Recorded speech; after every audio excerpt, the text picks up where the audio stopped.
कल हमने कवयित्री महादेवी वर्मा के चैप्टर चालू किया था, जिसमें हमने उनकी एक कविता पढ़ी थी। और आज हम उनकी पाठ्यांतर्गत ली गई 2 कविताओं का सार पढ़ेंगे। पहली कविता उनकी है, तुम मुझ में प्रिय फिर परिचय क्या। तुम मुझ में प्रिय फिर परिचय क्या।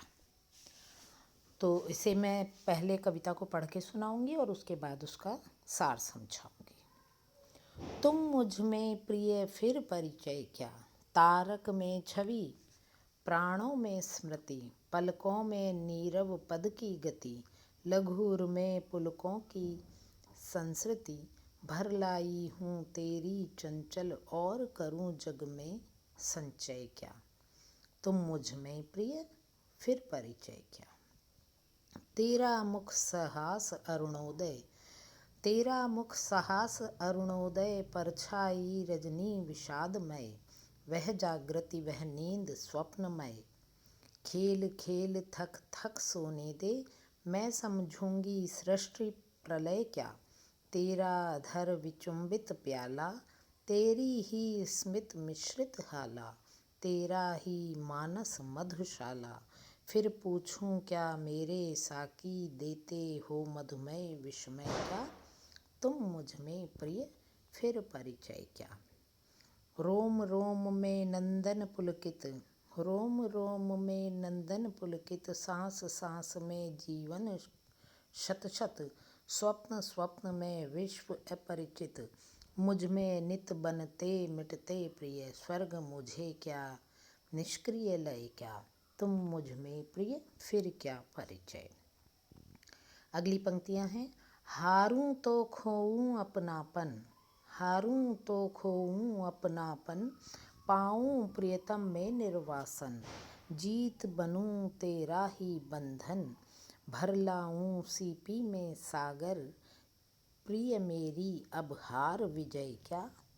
तुम मुझ में प्रिय फिर क्या परिचय। और अंतिम पंक्तियां इस तरह हैं, चित्रित तू मैं हूँ रेखाक्रम, चित्रित तू मैं हूँ रेखाक्रम, मधुर राग तू मैं स्वर संगम, तू असीम मैं सीमा का भ्रम, काया छाया में रहस्यमय, प्रेयसी प्रियतम का अभिनय क्या। तुम मुझ में प्रिय फिर क्या परिचय। अब इसके अर्थ पर विचार करेंगे। कवित्री कह रही हैं कि हे प्रियतम, जब आप मेरे अंतस में मेरी आत्मा में समा गए हो तो औपचारिकतापूर्ण इस बाह्य परिचय की आवश्यकता ही नहीं है। कहाँ है अर्थात नहीं है। हे प्रियतम, आप हर जगह जैसे आकाश में, मेरी आँखों में, मेरी आत्मा में, मेरे हाथों में हो, मेरे समीप हो, फिर इस संसार में मेरे लिए संचय करने योग्य कुछ भी तो शेष नहीं है। तुम्हारा चेहरा सूर्योदय के समान, तुम्हारी परछाई दुख भरी रात्रि के समान है, वह स्वप्निल नींद ही जागृति यानी जगने के समान है।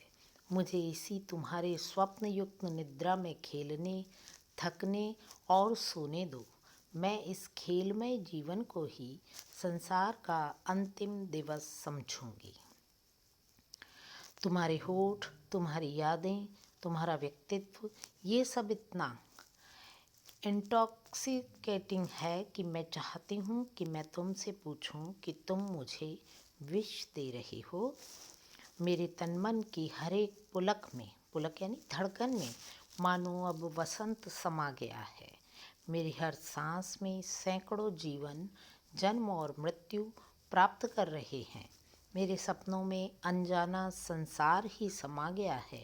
तुम सदैव मेरे अंतस में जन्म लेते हो और अंतर्ध्यान होते रहते हो।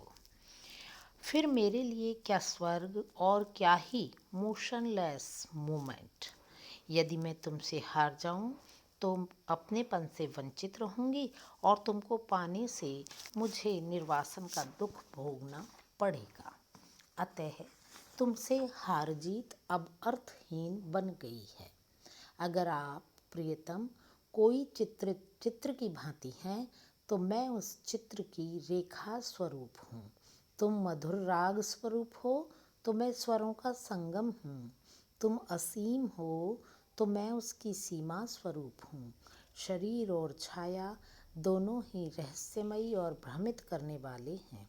फिर प्रेमी प्रेमिका की नाट्य अवस्था का कोई अर्थ ही कहाँ रह जाता है। अर्थात जब हमारा प्यार अस्तित्वहीन है, फिर हम प्रेमी प्रेमिका बनकर जीवन क्यों जिएं। इस कविता में और ख़ासकर इस पंक्ति में कवित्री की रहस्यवादी भावना पूर्णतः अभिव्यक्त हुई है। तुम जब मेरे अंतस में समाये हो तो तुम्हारे मेरे औपचारिक परिचय की हे प्रियतम आवश्यकता तथ्यहीन है। ये था तुम मुझ में प्रिय फिर क्या परिचय कविता का सार।